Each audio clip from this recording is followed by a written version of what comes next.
오늘 본문 말씀으로 우리에게 성결을 요구하시는 하나님이라는 제목으로 말씀 나누기를 원합니다.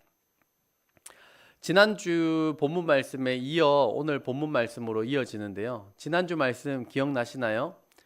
한 가지만 기억난다고 한다면 세굴라라고 하는 너는 특별한 보석이다. 나와 너는 내가 너를 선택하였고 언약의 백성 가운데 들어온 세굴라 너는 특별한 보석이다 라는 점이었습니다. 그 하나님께서 특별한 관계인 특별한 보석 그 언약의 관계를 말씀하시면서 obey fully라고 해서 100% 온전한 순종을 하고 그 말씀을 늘 마음에 지켜 새기고 그 말씀에 순종하는 삶을 살아라. 그것이 바로 나와 언약 관계에 있는 하나님의 백성이 마땅히 할 일이다 라고 명령하셨습니다. 그리고 오늘 이어지는 본문에는 하나님께서 이스라엘 백성 너희를 직접 만나 주겠다라고 말씀하시는 장면으로 이어집니다. 혹 그런 상상을 해보셨나요? 좋아하는 연예인이 우리 집에 온다거나 혹은 그럴 일은 없겠지만 대통령이 우리 집을 방문하게 된다라면 저희는 나름 준비할 일들이 굉장히 많을 것입니다. 그냥 너저분한 태도로 받기보다는 좋아하는 연예인이 오니까 대통령님이 오시니까 그에 걸맞은 준비를 하게 될 것입니다. 마찬가지로 하나님을 만난다라고 할 때 오늘 하나님께서는 하나님의 백성들에게 이런 것 저런 것 여러 가지를 준비하라라고 명령하신 본문입니다. 무엇을 준비해야 되는지 살펴보도록 하겠습니다. 먼저 7절 8절 말씀을 다시 보면 모세가 내려와서 백성의 장로들을 불러 여호와께서 자기에게 명령하신 그 모든 말씀을 그들 앞에 진술하니 하나님께 받은 말씀을 백성들과 장로들에게 선포하니까 8절 말씀에 백성이 일제히 응답하여 이르되 여호와께서 명령하신 대로 우리가 다 행하리이다 라고 하는 그 수백만 명의 백성들 장로들이 일제히 그렇습니다. 우리가 하나님의 말씀을 지켜야죠. 하나님께서 우리를 출애굽하여서 여기까지 인도하셨는데요. 우리가 그 말씀에 순종하겠습니다 라고 하는 이러한 과정이 있었던 것입니다. 하나님께서는 세굴라 너와 나는 특별한 관계다. 너는 특별한 보석이다. 내가 너를 선택하였다 라고 하고 그 말씀을 전하였을 때 백성들 또한 그렇습니다. 순종하겠습니다 라는 모습을 보였던 것입니다. 그리고 9절 상반절에 보면 여호와께서 모세에게 이르시되 내가 빽빽한 구름 가운데서 내게 임할 것은 내가 너와 말하는 것을 백성들이 듣게 하고 또한 너를 영영히 믿게 하려 함이다. 그래서 하나님께서 이제 그렇다면 내가 너희를 만나러 가겠다. 내가 시내산에 강림하겠다. 시내산에 임재하겠다라고 하나님께서 말씀하셨습니다. 그래서 저희가 읽은 본문은 19장이고 출애굽기 20장이 그 10계명을 주시는 말씀, 시내산에 강림하여서 하나님께서 율법을 하나님의 말씀들을 이스라엘 백성에게 모세를 통하여 주시는 장면으로 이어지는 것입니다. 그렇게 하나님께서 임재하겠다, 강림하시겠다 라고 하였을 때 10절 말씀에 보면 같이 읽겠습니다. 시작. 여호와께서 모세에게 이르시되 너는 백성에게로 가서 오늘과 내일 그들을 성결하게 하며 그들에게 옷을 빨게 하고. 아멘. 하나님께서 강림하겠다, 너희에게 나타나겠다 라고 하셨을 때 하나님께서 그렇다면 너희가 준비해야 할 것이 있다 라고 말씀하셨습니다. 그것이 무엇인가? 첫 번째, 성결입니다. 따라해 보겠습니다. 성결. 한 번 더, 카데시. 이 성결의 원어는 카데시인데 이 뜻은 거룩하다, 구별되다 라는 뜻입니다. 그래 하나님께서 너희를 만나주겠다 라고 말씀하시면서 그런데 너희가 준비해야 할 것이 있다. 거룩한 나 하나님을 만나기 위해서는 너희도 거룩하게 구별된 자로 준비되어야 한다라고 말씀하시는 것입니다. 아무런 인간으로서 하나님을 만날 때 아무런 준비 없이 오는 것이 아니라 거룩하신 하나님을 만나기 위하여서 이스라엘 백성이 마땅히 준비해야 할 것, 그것이 거룩하고 구별된 자로 자기를 준비해야 된다라고 하나님께서 말씀하셨던 것입니다.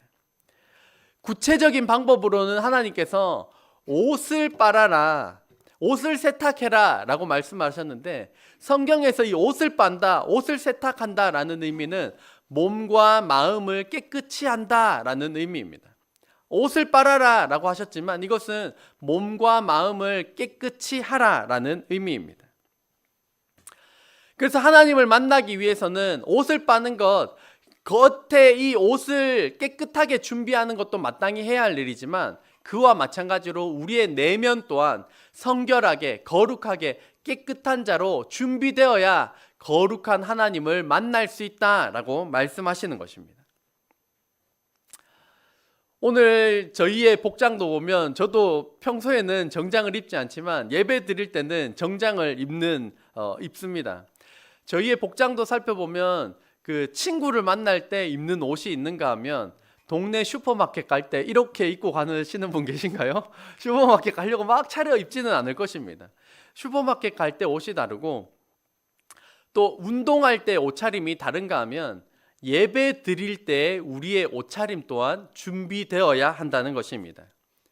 요즘은 형식을 많이 무시하다 보니까 그냥 뭐 오기만 하면 되지, 뭐 형식, 뭐 복장 그런 게 중요하냐라고 할 수는 있지만, 보다 우리 그리스도인으로서 하나님께 예배드리는 성숙한 태도는 우리의 좋은 옷으로, 우리의 옷차림 또한 구별되는 것, 깔끔하게 준비하는 것 또한 우리가 예배자로서 마땅히 해야 할 일 것입니다. 보다 중요한 것은 외적인 정결뿐만이 아니라 내적인 성결, 내적인 이 거룩함과 구별됨을 이스라엘 백성에게 요구하셨던 것처럼, 하나님께서 오늘 우리 예배자에게도 마찬가지로 그냥 일주일 사늘거 너저분하게 오는 것이 아니라, 외적인 것도 단정해야 하겠지만 내면을 구별된 삶을 살아야 된다, 거룩한 삶을 살아야 된다라고 말씀하시는데요. 우리가 세상으로부터 구별되는 방법은 어떤 것이 있을까요? 우리가 세상으로부터 구별된 거룩한 자로 살아가는 것은 어떤 점들이 있을까요? 그러기 위해서 이 지금 시대를 주름하고 있는 이 세상의 세 가지 문화를 제가 구별해 왔습니다. 첫 번째는 물질주의입니다. 이 세상을 꽉 잡고 있는 것 중에 하나는 물질주의. 돈과 경제력, 돈이 최고다라고 하는 이 가치가 세상을 꽉 잡고 있는 문화 중에 하나입니다. 주위에 예수님 믿지 않는 친구들, 지인들이 이렇게 살아가는 것 흔히 보셨나요? 찾기에 어렵지는 않을 것입니다. 주위에 돈 하며 살아가는 사람 많고, 옷을 어떻게 하는지, 차를 좋은 걸 해가지고 어떻게 내가 보이고 싶은지, 자기가 얼마나 좋은 집에, 넓은 집에 사는지에 관하여서 자랑하는 사람들은 주위에 넘쳐납니다. 연봉이 얼마야? 억대 연봉! 그러면서 그 억을 엄청 추구하고 따라가기도 하고, 혹여나 명품 옷이나 명품 가방 이렇게 있으면 아이고 저거는 또 얼마인지, 저거는 또 어떤 건지 막 그렇게 하는 그 문화가 이 세상에 가득 차 있습니다. 그러니 세상의 문화는 돈이 최고다, 부자가 되어야 한다. 제가 고등학교 선생님이 맨날 이야기해, 귀에 딱지가 않도록 해주셨던 말씀, 로또만이 살 길이다. 막 그런 것들이 세상을 꽉 쥐고 있는 문화 중에 하나입니다. 두 번째는 개인주의입니다. 건강한 개인주의도 있지만 대표적으로는 자기 자신을 너무나도 중요하게 여기는 것, 그리고 자기의 이 결정권을 무엇보다 중요하게 여기는 이 문화가 세상의 문화 중에 하나입니다.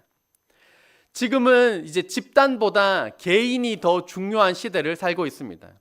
우리 70년대, 80년대를 직장 다니셨던 우리 어른들은 그 당시만 하더라도 국가를 위하여, 회사를 위하여서 이 한 몸 바치고 헌신하는 것을 가장 중요한 덕목으로 꼽았을 것입니다. 그러니까 뭐 차관을 얻기 위해서 독일의 광부로도 가고 간호사로도 가고, 우리 이 회사를 한번 살려보고자 막 불철주야 일했던 7, 80년대 그 당시에 일했던 많은 분들이 계시는데, 지금은 문화가 많이 바뀌었습니다. 그래서 애사심, 무슨 애사심, 회사가 밥 먹여주냐라고 하는 문화가 팽배하고, 그냥 내가 돈 받는 만큼만 일하면 되지 무슨 회사를 위하여 충성을 다하냐고, 그런 거는 막 구닥다리로 여기는 그러한 개인주의 시대를 살고 있습니다. 그래서 지금은 회사가 나 덕분에 돌아가고 있으니까, 회사 네가 나를 통해서 많은 이익을 벌어들였냐? 그만큼 나에게 돌려줘라 라고 하는 강력히 주장하고 있는 시대입니다. 행정복지센터에 가면 악성 민원인들이 있는데, 그 민원인의 대표적인 멘트 아시나요? 네가 내 세금 받아가지고 일하는데, 이게 이제 고정 멘트입니다. 내 세금 받고 일하는 것들이 이제 이런 것들이 고정 멘트인데, 우리가 이 개인보다 집단, 개인보다 이것들을 더 중요하게 여긴다면, 저희가 그 공무원들이 하는 그런 전문적인 일 처리를 통하여서 우리가 믿고 맡길 수 있는 것이고, 그것을 우리가 편하게 일을 볼 수 있는 것인데, 그것은 보지 못하고, 또 회사가 있음으로 인하여서 내가 소득을 얻을 수 있고, 내가 고용된 직장이 있기 때문에 내가 돈을 벌 수 있다라고 하는 이러한 그 가치들이 더욱더 공정하게 다뤄져야 할 것입니다. 하지만 지금 이 시대는 내 인생의 주인은 나다, 내가 가장 중요하다, 내가 결정한다 라고 외치는 개인주의 시대를 살고 있습니다. 세 번째는 쾌락주의입니다. 이 쾌락이라고 하는 것이 꼭 뭐 게임이나 아니면 성이나 마약이나 이런 것들만을 의미하는 것이 아니라, 쾌락이라고 하는 것은 즐거움과 만족을 극도로 추구하는 것을 가리켜서 쾌락주의라고 합니다. 무엇이 나를 즐겁게 해줄 것인가, 무엇이 나를 만족시켜 줄 것인가, 여기에 혈안이 되어 있다라고 해도 과언이 아닐 정도입니다. 그래서 많은 사람들이 쇼핑을 통하여서 쾌락을 추구하고, 젊은 우리 청소년들은 게임을 하면서 쾌락과 즐거움을 추구합니다. 더 남녀노소 할 것 없이 요즘은 영상 시청을 통하여서 이 쾌락, 자기의 즐거움과 만족을 추구하고 있는 시대입니다. 이 세 가지를 한마디로 표현하면 1번, 2번, 3번 한번 같이 읽어보겠습니다. 시작. 돈을 사용해서 내가 원하는 것을 극도로 추구하는 시대. 이것이 많은 분야가 있지만, 그럼에도 우리 사회를 지금 떠받치고 있는 문화, 이 세 가지를 한마디로 표현한 것입니다. 좀 인정과 수긍이 되시나요? 돈 해가지고 내가 원하는 것을 극도로 즐거움과 만족, 이 쾌락을 추구하는 시대라는 것입니다. 이러한 시대를 우리가 살고 있다면, 우리가 여기로부터 구별된 자로, 거룩한 자로 살기 위하여서는 이것을 뒤집어 생각해 보면 됩니다. 이것을 제가 뒤집어서 문장을 만들어 왔습니다. 한번 1번 같이 읽겠습니다. 돈이 최고라 주장하는 세상 속에서 돈을 최고의 가치로 삼지 않는 것입니다. 주위에서 돈, 막 돈, 명품, 막 연봉 이러고 있을 때, 우리가 그것을 최고의 가치로 두지 않는 것이 우리가 구별된 자로 살 수 있는 방법이라는 것입니다. 두 번째는 개인주의에 맞서서 2번 시작. 내가 원하는 것이 아니라 하나님께서 원하시는 것을 선택하는 것입니다. 세상 사람들이 이 2번을 보자면, 저 뭐 멍청한 놈, 저 어리석은 인간, 네 인생의 주인이 넌데 왜 하나님의 뜻, 그 원하시는 대로 살아가냐고, 바보 아니냐라고 할 정도의 그러한 기준입니다. 우리 그리스도인은 이 2번대로 살아가는 존재인 줄로 믿습니다. 제가 목이 메이네요. 세상 사람은 내 인생의 주인은 나다, 네 인생의 주인은 너야, 너를 위하여 살아라 라고 하는 문화이지만, 우리 그리스도인은 이 개인주의가 팽배한 사회 속에 살지만, 내가 원하는 것이 아니라 하나님께서 원하시는 것을 선택하는 것입니다. 마지막 쾌락주의는 어떨까요? 3번 시작. 즐거움이 아니라 힘들어도 의미, 하나님의 뜻을 추구하며 사는 것입니다. 그래서 세상은 즐거움, 만족, 즉각적인 보상과 이것을 누리려고 하는 시대이지만, 우리 그리스도인은 구별된 자로 살아가기 위하여서는 즐거움만이 아니라 힘들어도 의미를 부여하고 하나님의 뜻을 추구하며 살 때 우리가 세상에서 살아가지만 세상에 속한 자가 아니라 하늘에 속한 자로서 구별된 자로 거룩한 자로 살아가게 될 줄로 믿습니다. 거룩한 삶으로 구별된 자로 살아가는 저와 여러분 되시기를 주의 이름으로 축복합니다. 하나님께서 이 거룩과 이 성결, 옷을 빠는 것으로 준비하라 라고 말씀하시고 난 뒤에 계속해서 본문이 이어집니다. 11절에 보면 준비하게 하여 셋째 날을 기다리게 하라. 이는 셋째 날에 나 여호와가 온 백성의 목전에서 시내산에 강림할 것임이니. 이 다 준비하고 나면 3일째 되는 날 내가 시내산에 임재하겠다, 강림하겠다 라고 하나님께서 말씀해 주셨습니다.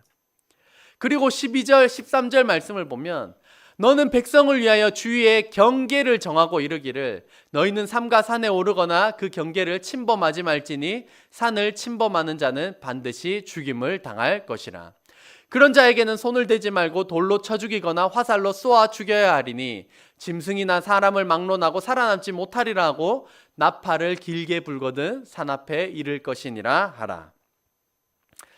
하나님께서는 이스라엘 백성에게 하나님을 만나기 위하여 하나님의 임재, 강림을 목격하기 위하여서 3일 동안 준비하게 하셨는데 3일째 되던 날 이제 20장에서 10계명 말씀들을 주시면서 강림하시는데 특이한 점은 이 경계를 정했다라는 점입니다. 하나님을 가까이서 보고자, 하나님의 더욱더 존전해서 보고자 가까이 오지 말고 경계를 정한 다음에 넘어오지 못하도록, 넘어오게 되면 죽일 것을 하나님께서 명하셨던 것입니다.